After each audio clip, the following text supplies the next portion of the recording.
So there's someone whose thoughts keep returning to you, and it's not the casual kind of thinking, it's the consuming kind, the kind that interrupts their focus during mundane tasks, the kind that makes them pause mid conversation because your face just appeared in their mind, the kind that wakes them up at night and keeps them scrolling through old messages or looking at photos they've saved. And in those moments, in that private space where no one else can see, they're completely undone by how much they want you. And it's not just physical, though that's part of it, it's everything. This person sees you in ways you might not see yourself. They notice details you think are flaws and find them endearing. They watch how you move through the world and find grace in gestures you consider ordinary. They replay things you've said, finding layers of meaning you didn't intend, and in their mind, you've become this composite of 1,000 small observations that have accumulated into something they can't stop thinking about, something they've convinced themselves they need.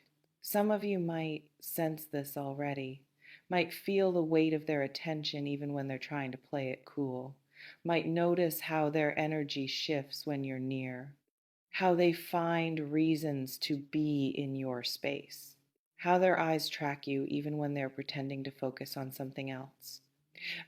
There is a sense of hunger here, not desperate exactly, but intense, like they've been starving for something and you represent sustenance in a way nothing else does.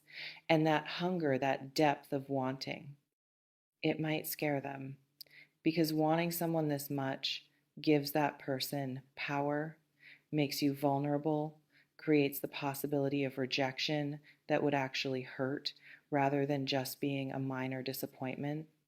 Um, and maybe that's why they haven't been direct about it, why they've been circling, testing, dropping hints, creating situations where connection could happen without them having to fully expose how much they want it to happen. Because if you knew the full extent of what they feel, if you could see inside their head and heart and body when they think about you, it would give you so much leverage. And that's terrifying for someone who's used to maintaining control. This reflection invites you to consider, how does it feel to imagine being wanted with this kind of intensity? And does it draw you in or make you want to run? It's possible this person has tried to talk themselves out of you, has created lists of reasons why pursuing this doesn't make sense, why you're not compatible on paper, why the timing is wrong, why they should focus on other things. And maybe some of those reasons are even valid, but none of them change the fact that when they see you, when they talk to you, when they imagine what being with you would be like, all the logical reasons disappear, and there's just this overwhelming sense of yes, because attraction at this level isn't rational, isn't something you can think your way out of. It's chemistry and mystery and recognition all tangled together. And this person is fighting a losing battle trying to make their wanting you make sense. It doesn't make sense, it just is. There's also something here about exclusivity, about how for this person, you're not one option among many. You're the option, the one they measure everyone else against and find them lacking, the one who set a standard that makes other potential connections feel flat and uninteresting by comparison. And that singularity of focus, that way you've eclipsed other possibilities. It might be part of what makes their wanting feel so intense. It can seem as if they've tried to date other people, tried to be interested in other options, tried to convince themselves that you're not the only person who could satisfy whatever it is they're craving. but nothing works. No one else creates that particular alchemy, that specific pull. And so they keep coming back to thoughts of you, fantasies of you, hoping that somehow, eventually, the circumstances will align in a way that makes pursuing this possible. Some of you might be wondering what specifically they find beautiful about you, and the answer is probably layered. Yes, there's physical attraction. The way you look obviously matters. But there's also something about your energy, your presence, the way you make them feel when they're around you. Maybe you make them laugh in ways other people don't. Maybe you challenge them. Maybe you see parts of them that others miss. Maybe you're just comfortable in a way that's rare and precious. And beauty, real beauty, it's not just aesthetics, it's that intangible quality of being compelling, of drawing people in, of making them want to be near you, know you, have access to whatever it is you have that feels so vital and alive, and you have that for this person. Whatever your specific combination of qualities is, it works for them on a level they can't fully articulate. This reflection invites you to consider, what part of yourself do you most want to be seen and appreciated? And would this person be capable of seeing it? Yeah. There's vulnerability in wanting someone badly, in not being able to hide your desire, in feeling transparent in ways that make you self conscious.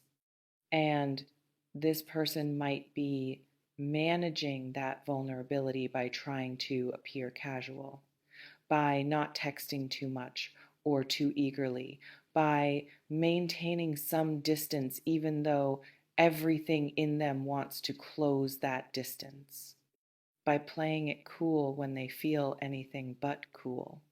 And you might have misread that coolness as lack of interest, as them not caring as much as you maybe hoped they did. But what if the coolness is protection? What if it's armor against the vulnerability of wanting you as badly as they do? What if every casual text took them 20 minutes to write because they were trying to sound effortless when they feel anything but? Yeah. It may feel as though there's an inevitability to this. Like, regardless of logistics or timing or circumstances, you and this person are going to end up connecting more deeply at some point. Not because fate has decreed it, but because the pull is strong enough that it will eventually override whatever's keeping you apart. And maybe both of you are already aware of this on some level. Already know that this thing between you is going somewhere, even if you're both pretending it might not. And that knowing, that sense of inevitable collision, it creates its own tension. Because part of you might want to just get on with it, to stop pretending, to acknowledge what's obviously there and see what happens. While another part might want to delay as long as possible to preserve the delicious tension of not quite having, to exist in possibility rather than risk disappointment in reality. Some of you might be in situations where this person is genuinely unavailable, where their wanting you badly doesn't change the fact that pursuing it would be complicated or harmful or impossible.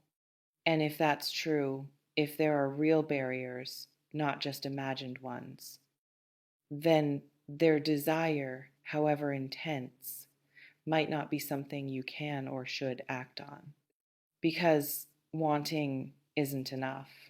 Feeling intensely attracted to someone doesn't entitle you to them, doesn't mean the connection should be pursued regardless of consequences.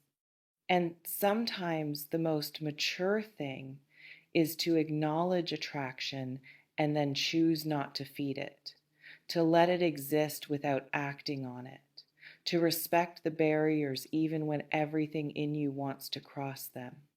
This reflection invites you to consider if this person's desire for you is real, but the situation is impossible.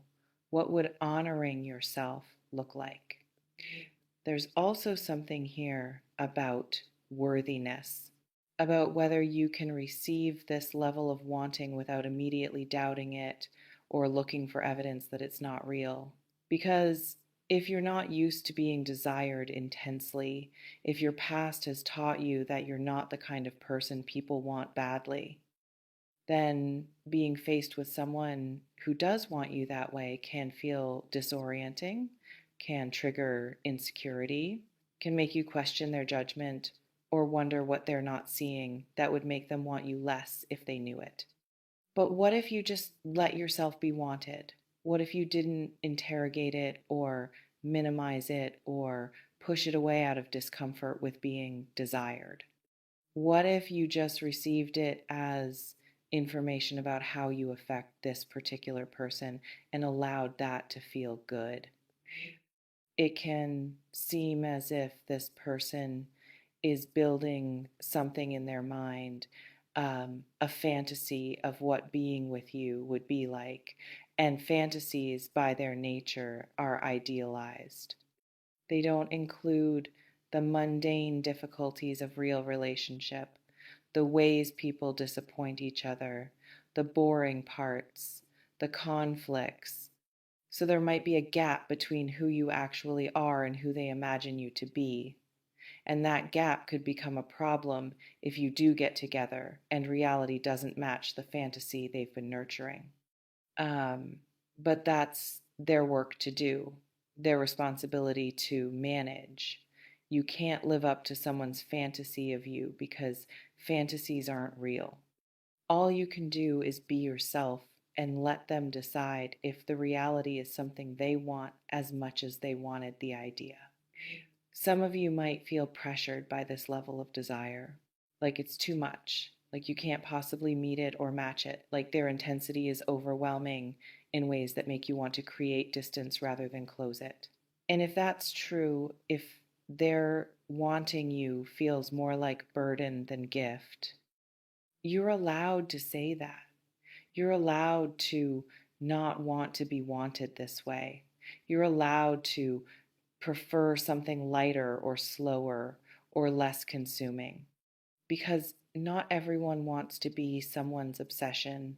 Not everyone finds intense desire flattering. And your comfort with how someone wants you matters as much as their wanting.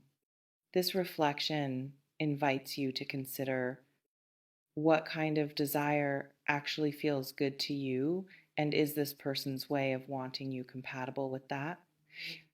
There's beauty in being seen as beautiful, in knowing that someone looks at you and sees art, sees something worth wanting, sees value you sometimes struggle to see in yourself.